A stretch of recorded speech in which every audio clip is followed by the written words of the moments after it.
Hello welcome in this video guys.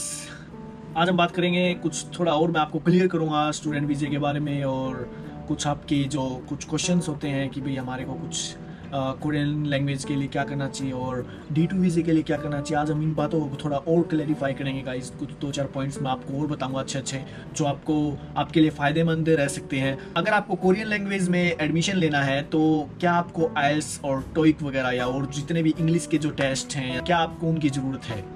यहाँ पर जो एक बात सोचने की जो बात है गाइज, आप यहाँ पे इंग्लिश पढ़ने के लिए नहीं आ रहे हो, यहाँ पे आप कोरियन पढ़ने के लिए आ रहे हो। तो जब आप किसी दूसरी लैंग्वेज को पढ़ते हो तो उसमें इंग्लिश का क्या काम है यार। हाँ, डाउट हो सकते हैं गाइज, मेरे को भी ये डाउट था और मैंने इंग्लिश की कोचिंग भी लेनी स्टार्ट कर दी थी। तो गाइज अच्छी होती हैं जो आपके माइंड में जो आती है, आपको कमेंट्स करते रहना चाहिए तो मैं आपको और भी अच्छी तरह बता सकूं।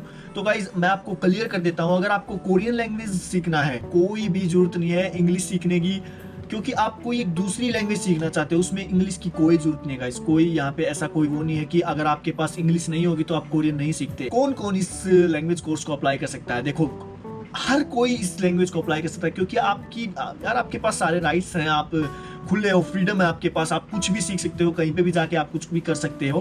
तो गाइस अगर आपको कोरियन सीखनी है तो जो बेस्ट होता है वो होता है 12th के बाद। अगर आप 12th के बाद कोरियन सीखते हो, अगर आपका माइंड है गाइस, अगर आपको बैचलर डिग्री अगर आपको कोरिया से करनी है तो मैं आपको प्रेफर करूंगा कि आप 12th करने के बाद आप डायरेक्ट कोरिया आए और कोरिया से कोरियन लैंग्वेज सीख के फिर उसके बाद आप यूनिवर्सिटी में एडमिशन लें, क्योंकि उसके बहुत सारे बेनिफिट्स हैं गाइस। अगर आप बिना कोरियन सीखे आप कोरियन बैचलर डिग्री या वगैरह किसी भी अंडर ग्रेजुएशन प्रोग्राम में कहीं पे आप वो लोगे तो आपको एडमिशन लोगे तो आपको ज़्यादातर स्कॉलरशिप्स नहीं मिलेंगी और आपको प्रॉब्लम होगी पढ़ने में, क्योंकि यहाँ पे सब कुछ कोरिया में पढ़ाया जाता है, कोरियन लैंग्वेज में पढ़ाया जाता है, तो आपको कोरियन मस्ट होती है। ज़्यादातर जो यहाँ पे जो स्टूडेंट्स आते हैं गाइज वो 12th के बाद आते हैं या फिर ग्रेजुएशन के बाद भी आपको कोरियन लैंग्वेज में आपको एडमिशन मिल जाता है, कोई दिक्कत नहीं है। लेकिन अगर आपकी एज ज़्यादा होगी, जैसे 35, 40, 30 से अबव हो गया और आपने ग्रेजुएशन भी कर ली और आप तो 2-3 साल 4 साल आप ऐसे ही घूम भी लिए, तो फिर इनको थोड़ा डाउट हो जाता है कि ये मतलब क्या करेगा, मतलब कोरियन सीखने के बाद अब ये पढ़ भी नहीं रहा है तो क्या प्रोग्राम रहेगा इसका।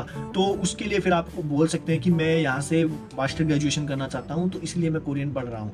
तो ये आप एक उनको अपना रीज़न दे सकते हैं। कोरियन लैंग्वेज कोर्स में कोई स्कॉलरशिप नहीं मिलती गाइस। जब आप स्टार्टिंग में अप्लाई करते हैं, एक तरह से जनरल ट्रेनिंग आप इंडिया में भी कर सकते हैं इसको, लेकिन आपको यहाँ आने की जो इसके बेनिफिट्स है वो क्या है, क्योंकि यहाँ पे आने के बाद आपको कोरियनों के साथ बोलने का मौका मिलता है, आपको वो एनवायरनमेंट मिलता है जिसमें आप मतलब कोरियन आप जल्दी सीखते हैं, क्योंकि इधर उधर सब कोरियन ही बोलते हैं। तो गाइस आप इंडिया से भी सीख सकते हैं और यहाँ से भी सीख सकते हैं, लेकिन कोरिया में आने के बाद इसमें कोरियन लैंग्वेज में कोई स्कॉलरशिप नहीं मिलती। हाँ, क्लास में स्कॉलरशिप मिलती है, जैसे आप फर्स्ट आ गए क्लास में कोरियन लैंग्वेज, उसमें जो आपका फर्स्ट लेवल था उसमें फर्स्ट आ गए तो उसमें कुछ होता है, जैसे 1-1.5 लाख वोन आपको मिल जाता है कि भाई आप फर्स्ट आए हो तो ये आपका प्राइज़ है, first prize, second prize, third prize. मेरे को मिला था एक बार 1 लाख वोन यहाँ का, तो मैं फर्स्ट आया था शायद, फर्स्ट या पता नहीं सेकंड आया था, तो उस टाइम पे मेरे को 1 लाख वोन मिला था, इंडिया का ऐसा ही 6-7 हज़ार रुपये।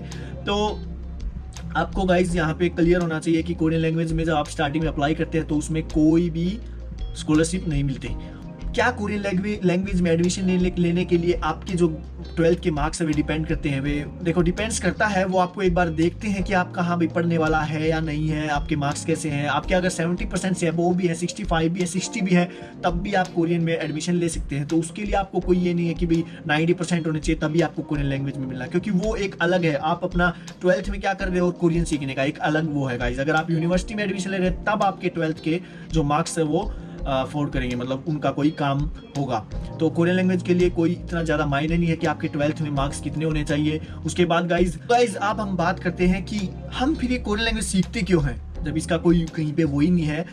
इसको हम इसलिए सीखते हैं गाइज क्योंकि अगर आपको ग्रेजुएशन में एडमिशन लेना है तो वो कोरियन लैंग्वेज के बेस पे ही एडमिशन होता है।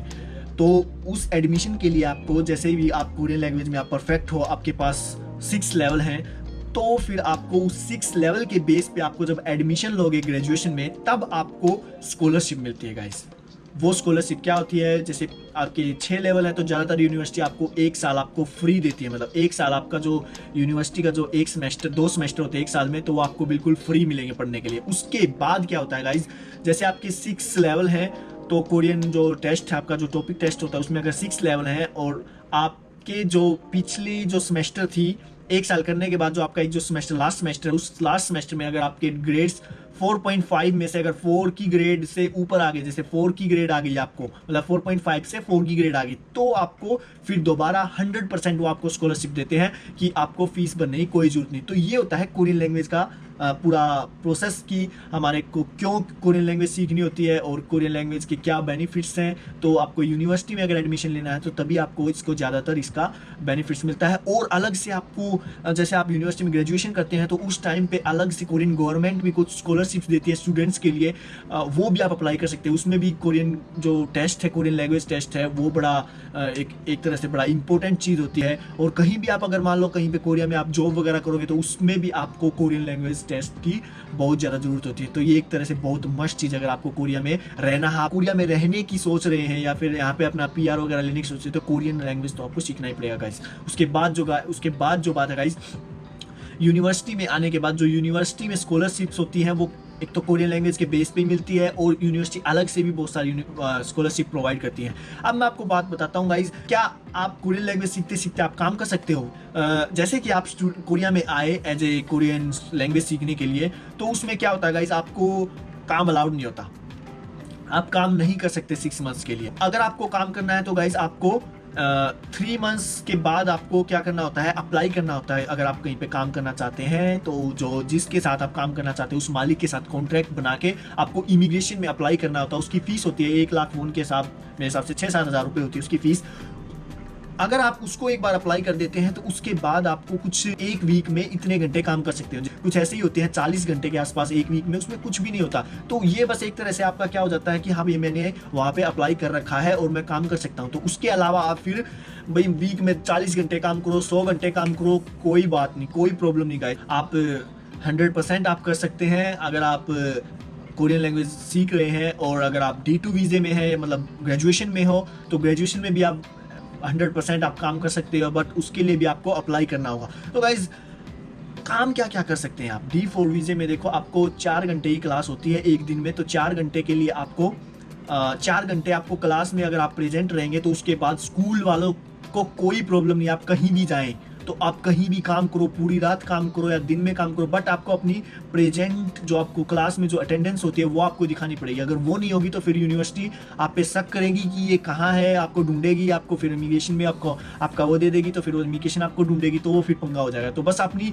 अटेंडेंस रखो, उसके बाद आप कहीं भी काम करो, कोई बात नहीं है, कोई प्रॉब्लम नहीं है। स्टार्टिंग में आपको ढूंढने में प्रॉब्लम हो सकती है, लेकिन यहाँ पे बहुत सारे ऐसी एप्लीकेशन है फ़ोन में जहाँ से आप अपना काम वगैरह ढूंढ सकते हैं और रात की शिफ्ट में आप काम कर सकते हैं। इधर उधर बहुत काम है, आप बहुत काम की प्रॉब्लम मत लो, काम इधर उधर मिल जाता है। जब आप ढूंढोगे तो काम भरपूर मात्रा में आप ले सकते हैं, कोई बात नहीं है, स्कूल में भी ढूंढ सकते हैं। तो गाइज ये थी बात काम की। और सैलरी आपको घंटे की जो आज के टाइम में जो यहाँ पे 1 घंटे का जो मिलता है वो मिनिमम 8,350 वोन मिलता है, जिसका इंडिया में मेरे हिसाब से 500 रुपये या पता नहीं 600 रुपये के आसपास होता है, जो कि 1 घंटे का मिलता है। तो गाइज उसके लिए आपको फिर मतलब 8 घंटे या 10 घंटे जितना भी काम करोगे उस हिसाब से आपको पर डे आपको मिल जाएगा। काम जैसे खत्म होगा वैसे ही आपको उसी दिन पैसे मिल जाएंगे। या आप मंथली करना चाहते हो तो फिर आपको मंथली सैलरी मिलेगी। आई होप आपको वीडियो पसंद आई होगी गाइज। अगर आपको वीडियो अच्छी लगी तो वीडियो को लाइक करो, शेयर करो, don't forget to subscribe. I will see you letter.